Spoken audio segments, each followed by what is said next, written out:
यानी जश्न ईद मिलादुन नबी सल्लल्लाहु अलैहि वसल्लम कि यहाँ ईद मुबारक आपको भी अल्लाह पाक मुबारक करे। आमीन आमीन आमीन। अच्छे अल्लाह ताला अच्छे से बस दुआ दे दे बहुत अच्छी सी। अल्लाह ताला आपको सेहत तंदुरुस्ती दे, सब घर वालों को अल्लाह आपकी रिज़्क़ में बरकत दे।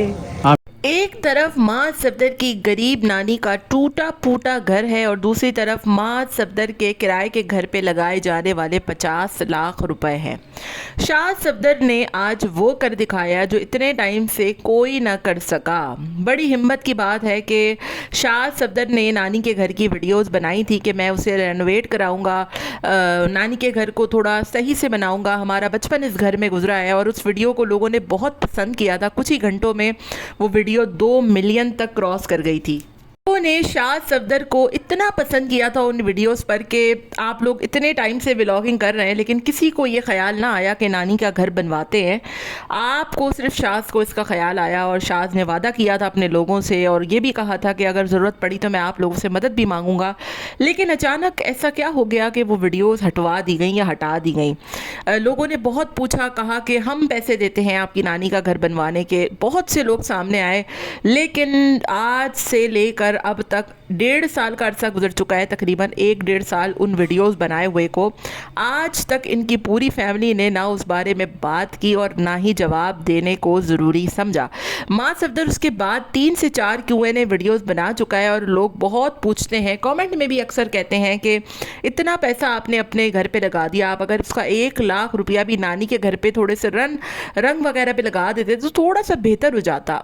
गरीब नानी है, हालत भी उनकी सही नहीं लगती मुझे, अकेली रहती हैं वो बेचारी मामू के साथ। मुझे नहीं पता उनके मामू की शादी हुई भी है नहीं हुई भी, लेकिन अक्सर जब भी ये लोग जाते थे, अब तो खैर जाते ही नहीं, जब जाते थे तो अक्सर मामू ही दिखते थे और बहुत उनके घर की हालत खस्ता होती थी। और जिस तरीके से शाद ने उसका पूरा टूर कराया था, दीवारें टूट रही थी, छतें टपक रही थी, पंखे टूट गए थे, टेलीविज़न पुराना, बिजली का कोई पुरसाने हाल नहीं होता था वहाँ पर। तो बहुत से लोगों ने इनसे कहा भी था कि आप बनाएं, आप कुछ करें, लेकिन क्या वजह थी। सफदर साहब ने वीडियोस हटवाई, माँ साहब ने वीडियोस हटवाई, कुछ नहीं पता। लेकिन बहरहाल उन वीडियोस को शाह सफदर की बहुत पसंद किया गया था और बहुत उनको लाइक किया गया था। चंद ही घंटों में वो मिलियन अबूर कर गई थी। और इस तरह का कंटेंट अगर वाकई में शाज बनाता तो आज उसका चैनल वाकई में बहुत अच्छा चल रहा होता। लेकिन बहरहाल चैनल अपनी जगह, कुछ इंसानियत भी कोई चीज़ होती है। इंसान के अगर पास पैसा होता है तो सबसे पहले उसका फ़र्ज़ बनता है कि अगर वो किसी पर ख़र्च कर रहा है तो वो उसके अपने हैं। यहाँ पर 50-50 लाख रुपए के सिर्फ सजावट पर घर पे खर्च हो रहे हैं, लेकिन यहाँ पर ज़रूरियात ज़िंदगी किसी की कोई पूरा करने को तैयार नहीं है। मुझे हैरत होती है इन लोगों की वालदा के ऊपर कि वो कैसी बेटी हैं कि उन्हें कोई परवाह नहीं होती है अपनी माँ की। बड़े छोटे दिन आते हैं वो अपनी माँ के यहाँ नहीं जाती हैं, वीडियोज़ नहीं बनाते अब ये लोग ताकि लोग सवाल ना पूछें। लेकिन बहरहाल बहुत इंतज़ार के बाद आज तकरीबन 1.5 साल के बाद शाज ने फाइनली नानी का घर दिखाया।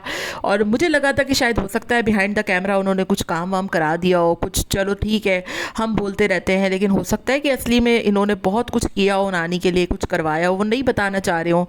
लेकिन यहाँ पर आज मुझे इतना अफसोस हुआ, यकीन जानिए मेरा इतना दिल टूटा है कि यार इंसान कितना खुदगर्ज हो चुका है। इतना पैसा इन लोगों के पास माशाल्लाह से, करोड़ों की गाड़ियों में ये लोग घूमते हैं, हर महीने ये लोग उम्रे पे जाते हैं, टूर पे जाते हैं, इतना पैसा ये लोग गर्क करते हैं। बच्चा आया नहीं है अभी, बच्चे की लाखों की शॉपिंग कर डाली, इतने बेफजूल खर्च, कॉट, ये वो फलाना ढिमकाना। हालांकि इन चीज़ों में बच्चे कोई ना सोते हैं ना कुछ करते हैं, बच्चे बहुत जल्दी बड़े हो जाते हैं। लेकिन बेफजूलियात किस्म की चीज़ें, बेफजूलियात किस्म के खर्चे, बेफजूलियात किस्म के इनके घर की जो है वो आसाइशें, इतनी बड़ी बड़ी गाड़ियाँ 2 लोगों में, बेफजूल किस्म की। जो छोटी गाड़ी में इंसान गुजर बसर कर सकता है वो क्यों, मतलब समझ से बाहर है कि 2.5-3 करोड़ की गाड़ियाँ रखी हैं। हर माह उम्रे पे पहुँचे होते हैं, हर माह दुबई पहुँचे होते हैं। लेकिन चलो ठीक है, अल्लाह ने तुम्हें नवाजा है, तुम लोग अपने ऊपर खर्च कर रहे हो। लेकिन नानी के घर के लिए आप लोगों के पास कुछ रुपया पैसा नहीं था कि आप अपनी जेब से, चलो यार ठीक है, जो भी उस घर में मसले, जो भी उस घर में लड़ाइयाँ, उस घर का मैटर, जो भी उस घर का हिस्सेदार, आपको तो अपनी नानी को देखना था ना। और अगर आपको उस घर में पैसा खर्च नहीं करना था तो क्या आप लोगों के अपने इतने बड़े बड़े घरों में एक कमरा नानी के लिए नहीं है? आप लोगों के इतने दिल तंग हो चुके हैं, क्या रियलिटी में वाकई में जो आप लोग दिखाते हैं ना वो रियलिटी में नहीं होते? मैंने बार बार अपनी ज़िंदगियों में कहा है, अपनी व्लॉग में कहा है कि इन फजूल व्लॉगर और इन्फ्लुएंसर्स की ज़िंदगी से मुतासिर होना छोड़ दीजिए। ये जैसे दिखते हैं ये वैसे होते नहीं हैं, और ये जैसे होते हैं ना वैसे ये दिखाते नहीं है। इनकी ज़िंदगी सिर्फ दिखावे से लेकर दिखावे पर ख़त्म होती है। ये लोगों के माइंड सेट्स के साथ खेलते हैं कि हमारे पास देखो ये है, हमारे पास देखो ये है। इनकी चीज़ों को देखकर लोग एहसास कमतरी का शिकार होते हैं। एट द एंड यकीन जानिए, ये लोग जैसा दिखते हैं उसका 1% भी ये लोग अपनी रियल लाइफ में नहीं होते हैं। बट एटलीस्ट मुझे शाद सफदर पे बड़ा आज जो है वो अप्रिशिएट भी करूँगी मैं उस पर, और वाकई में उसकी तारीफ़ भी बनती है यहाँ पर कि वो खाना लेकर न सिर्फ अपनी नानी के घर गया, वो बहुत अच्छे से नानी से पेश आया, नानी से उसने दुआएं ली, वो नानी के घर का टूर कराता था। उसको बड़ा शौक़ था कि मेरा बचपन इस घर में गुजरा है, मैं इस घर को सजाऊँ, अच्छे से बनाऊँ ठनाऊँ। आज की इस वीडियो ने ना यकीन जानिए इस पूरी सफदर फैमिली को एक्सपोज करके रख दिया है। ना तो माँ साहब, ना तो शाह साहब, ना इनके अब्बू जी, ना इनकी अम्मी जी, किसी को कोई ख्याल नहीं आया कि रबीउल अव्वल का दिन है, नानी के यहाँ हो आते हैं, नानी की कुछ माली इमदाद कर देते हैं। माली इमदाद तो चलो खैर छोड़ ही दो, लेकिन ये कि आपके घर में जो नज़र न्याज हो रही है, आप नानी को बांट दीजिए, आप नानी की थोड़ी सी हेल्प आउट कर दीजिए, उनकी थोड़ी सी मदद कर दीजिए। और अगर आप लोगों से नहीं हो रहा था तो लोगों ने आप लोगों को कमेंट में इतना बोला था कि हम नानी के घर का जो है वो करवाना चाह रहे हैं, पेंट शेंट वगैरह, या जो भी उस घर की हालत है वो बहुत खस्ता हाल घर हो चुका है। शाज ने पूरा वो व्लॉग बनाए थे 2 से 3 वीडियोस में, मामू भी उस वक्त मौजूद थे, और अकेली बेचारी वो नानी रहती है। मुझे नहीं पता उनके बाकी बच्चे कितने हैं, कहाँ हैं, किधर हैं, कभी ना इन्होंने दिखाया ना इन्होंने बताया, क्योंकि ऑब्वियसली जब वो दिखाएंगे बताएंगे तो फिर लोग पूछेंगे भी। और सबसे ज़्यादा हैरत मुझे इनकी वालदा पे होती है कि वो एक बेटी हैं, और लेकिन मुझे यहाँ पर भी डाउट होता है कि ये सिर्फ इनकी वालदा का कसूर नहीं है, ये सफदर अंकल साहब का कसूर है, जिनकी सोच यही है कि सुबह जाओ तो दोपहर में आ जाओ। ऑब्वियसली हालांकि दुनिया कहाँ से कहाँ निकल गई है, लोग इतनी टेक्नोलॉजी कर रहे हैं। हमारे यहाँ की जो मर्द हैं वो गोल रोटी से लेकर गोल रोटी पर ही उनका जो है वो दुनिया रुकती है, और यही कि सुबह आओ तो दोपहर में आ जाओ, तो हांडी रोटी चक्की करो, तो ये करो, तो फलाना करो। और इतने मतलब परस्त होते हैं कि इनकी हांडी रोटी चक्की उस वक्त जाकर पता नहीं कहाँ जाती है जब ये खुद कहते हैं अपनी बहुओं से कि तुमने अपना चैनल अब दोबारा से स्टार्ट करना है। मतलब अंकल जी जब युसरा से फरमाइश कर रहे थे कि तुम अब दोबारा से अपना चैनल शुरू कर दो, तब इनका ये पता नहीं कहाँ जाता है कि भाई ये ख़वातीन है, इनको घर में ही रहना चाहिए, इनको घर देखभाल करना चाहिए। तो उस वक्त इनकी जो सोच है वो इस वक्त सोच के ज़ाविये तमाम ख़त्म हो जाते हैं, क्योंकि पैसा आ रहा होता है ना। और पैसा तो आपको पता है कि पैसा ऐसी चीज़ है कि जो सारे रिश्तों की जो है ना वो मैं कहती हूँ तकद्दुस तक वो ख़त्म कर देता है। ऐसी बुरी चीज़ है फितरा।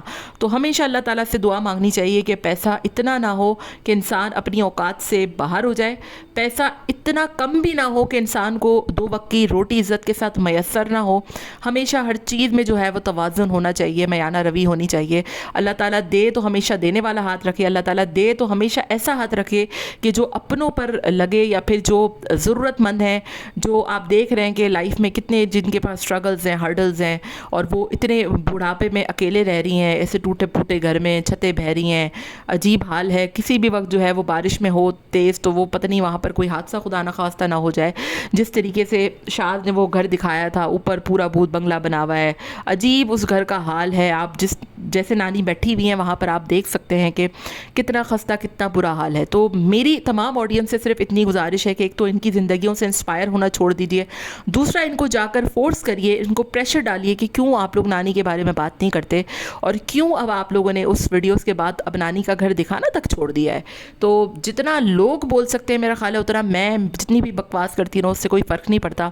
हाँ, आप लोगों की आवाज़ से बहुत फ़र्क पड़ना है, और आप लोगों को इनसे जाकर ज़रूर पूछना चाहिए। जब आप इन लोगों की हर ज़िंदगी को पसंद करते हैं, देखते हैं, व्यूज़ देते हैं, पैसा देते हैं, तो आप लोगों का राइट भी बनता है कि आप उनसे सवाल कर सकते हैं कि भाई आपको इतनी दौलत मिली थी, आपने 50 लाख रुपया अपने घर पे खर्च किया, 2-2 ढाई करोड़ की गाड़ी खरीदी, इतना आप लोग आए रोज़ घर बदलते हैं, शिफ्टिंग करते हैं, ये करते हैं, वो करते हैं, टूर मारते हैं, क्या आपके पास 2-4 लाख रुपए नानी के घर पे लगाने के लिए नहीं थे? और अगर थे तो क्यों नहीं लगाए, और नहीं लगाए तो फिर अब उनका घर दिखाना क्यों छोड़ दिया? मिलते हैं नेक्स्ट वीडियो में। Till then take care, tata bye bye, अल्लाह हाफिज़।